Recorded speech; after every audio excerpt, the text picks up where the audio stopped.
biasanya kita tertarik untuk mendengarkan. Jadi kita sudah belajar tentang mengaktifasi keagungan insani dari otak kiri dan otak kanan. Nah, kalau kita bisa melihat dari sisi ini, maka sebenarnya kita juga bisa melakukan sesuatu yang luar biasa karena energi kita sudah menjadi penuh. Ya, ada energi otak kiri, energi otak kanan, ada energi masa lalu, ada energi dari masa depan. Nah, kalau ini bisa dilakukan, maka kita bisa melakukan apa saja karena kita menciptakan apa yang disebut dengan antusiasme atau kalau bahasa Indonesia semangat. Semangat itu kalau kita belajar dari kamus ya, kalau kita baca antusiasme itu di kamus, maka kita bisa lihat terjemahannya artinya Tuhan di dalam. Kalau Tuhan di dalam, makanya orang menyebutkan kalau ada antusiasme, tidak ada yang tidak mungkin. Nah, oleh karena itu, kita bisa melakukan sesuatu yang namanya inovasi. Nah, ini manfaat dari mengaktifasi keagungan insani. Setiap orang bisa menemukan cara baru untuk meraih impiannya. Impiannya bisa impian pribadi, impian sosial, impian organisasi, bahkan impian bangsa ini. Atau impian dunia ini juga. Nah, kalau kita menemukan hal itu, maka di dalam buku Eight Habits ya, yang ditulis Pak Stephen Covey, itu menyebutkan itulah kita yang disebut menemukan suara jiwa. Suara jiwa artinya kekuatan kita tadi nyambung dengan apa yang dibutuhkan dunia, nyambung dengan apa yang kita bisa lakukan. Itu yang namanya suara jiwa. Nah, fasilitator akan mudah melakukan sesuatu kalau semua pesertanya menemukan suara jiwanya.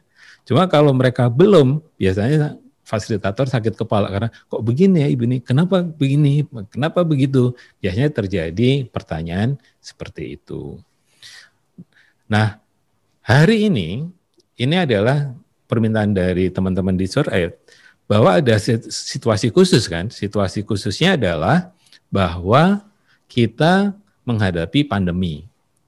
Nah, secara protokol organisasi dan protokol kesehatan, kita sebenarnya dilarang untuk melakukan kegiatan tatap muka. Oleh karena itu, untuk menjadi fasilitator yang virtual, ya tadi yang menggunakan teknologi semacam ini, berbeda dengan apa yang kebiasaan kita lakukan di masa lalu, kita bisa bertemu ibu-ibu langsung, bertemu teman-teman di kampung dan sebagainya, dan langsung kita bisa berkomunikasi. Tetapi kalau virtual, kita punya hambatan. Seperti yang kita hadapi sekarang. Saya tidak melihat Bapak Ibu semua, ya. Nias itu saya harus imajinasikan. Mentawai harus saya imajinasikan. Kebetulan saya bulan Februari di Mentawai, jadi masih bisa membayangkan pelabuhannya dan sebagainya, dan kampung-kampungnya gitu. Sumba, itu harus saya imajinasikan. Karena di sini sebenarnya hanya kosong, saya hanya menatap kamera, nggak ada siapa-siapa. Oke, jadi kalau ini yang terjadi, maka sebenarnya di dalam fasilitasi virtual, peserta juga menghadapi yang sama. Jadi ibu-ibu, bapak-bapak semuanya, teman-teman semua di sana juga menghadapi situasi sebenarnya yang ditonton tuh hanya handphone atau laptop. Kebayang kan? Kita juga sama, lihatnya laptop dan handphone. Jadi perbedaan utama sebagai fasilitator virtual, mau tidak mau siapapun kita harus belajar tentang teknologi. Nah, teknologinya yang ada di handphone itu. Jadi energi yang perlu kita kembangkan adalah bagaimana kita mencoba tidak malas mempelajari handphone atau laptop yang kita miliki. Nah, handphone ini bisa menjadi sumber apapun. Ya, bahkan para peneliti-peneliti besar ya sekarang itu memanfaatkan handphonenya untuk menyampaikan hasil penelitiannya. Coba bayangkan. Jadi sekarang handphone itu adalah sumber segalanya. Nah, kalau kita hanya pakai untuk WA saja atau kita hanya untuk penonton saja, maka kita menjadi korban dari handphone. Oleh karena itu, sebagai fasilitator virtual, mau tidak mau justru kita memproduksi pengetahuan, memproduksi proses yang kemudian bermanfaat bagi banyak orang. Oleh karena itu, hari ini kita akan belajar beberapa hal yang perlu ditingkatkan kalau kita ingin menjadi fasilitator virtual. Apa? Ya, untuk memanfaatkan energi, kita harus mengaktifkan yang namanya panca indera kan. Nah, pertemuan virtual itu kita hanya mengaktifkan 2 panca indera. Video, ini yang Bapak Ibu lihat, dan audio yang didengarkan, hanya 2 itu. Perasaan nggak kelihatan, tubuh nggak kelihatan, penciuman tidak ada. Nah, kalau kita di rapat di kampung misalnya, kita masih bisa mencium masakan, ya, pisang goreng atau nasi goreng atau buah-buahan itu bisa disentuh dan sebagainya. Kita nggak bisa. Nah, oleh karena itu ada beberapa hal yang harus kita latih bersama. Nah, ada 4 latihan yang akan kita lakukan hari ini. Yang pertama adalah latihan memastikan suara sebenarnya atau vokal. Kenapa?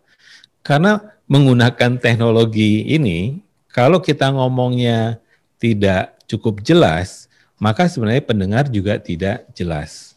Ya, jadi apa yang harus kita latih? Bukan untuk menjadi penyanyi ya, ingat, bukan untuk menjadi penyanyi, tetapi bagaimana kita berlatih supaya vokal kita itu bisa didengarkan jelas di ujung sana. Apalagi kalau kita hanya menggunakan HP kan. Nah, kalau kita ngomongnya seperti seolah-olah ada di pasar atau seolah-olah di kantor, orang kadang tidak bisa memahami apa yang ingin kita sampaikan. 1. Yang kedua, kita akan mengupgrade juga yang harus ditingkatkan dalam virtual adalah kemampuan untuk memanfaatkan video ini. Ya, ini video yang Bapak Ibu lihat ini video nih. Nah, nanti kalau kita akan praktek virtual yang akan dilihat oleh teman-teman di kampung itu juga video semacam ini. Kalau kita belum mandi atau kita sembarangan di muka ini, orang juga akan melihat sesuatu kok gitu ya gitu ya. Jadi ini adalah sebuah pertunjukan bagaimana supaya membantu orang punya imajinasi tentang kita gitu. Bahwa kita siap, kita memang sedang mempersiapkan satu materi pelajaran dan sebagainya, harus juga dirasakan oleh orang yang ada di sana gitu. Oleh karena itu nanti kita akan latihan tentang yang disebut dengan video atau foto. Karena handphone itu sebenarnya lebih banyak untuk memotret daripada untuk untuk nelpon ya sekarang ya. Dan harga handphone itu tergantung sensor kameranya. Kalau makin besar sensornya ya makin mahal. Oke. Nah, yang ketiga kita akan berlatih tentang visualisasi. Karena semua materi di dalam virtual itu harus disederhanakan.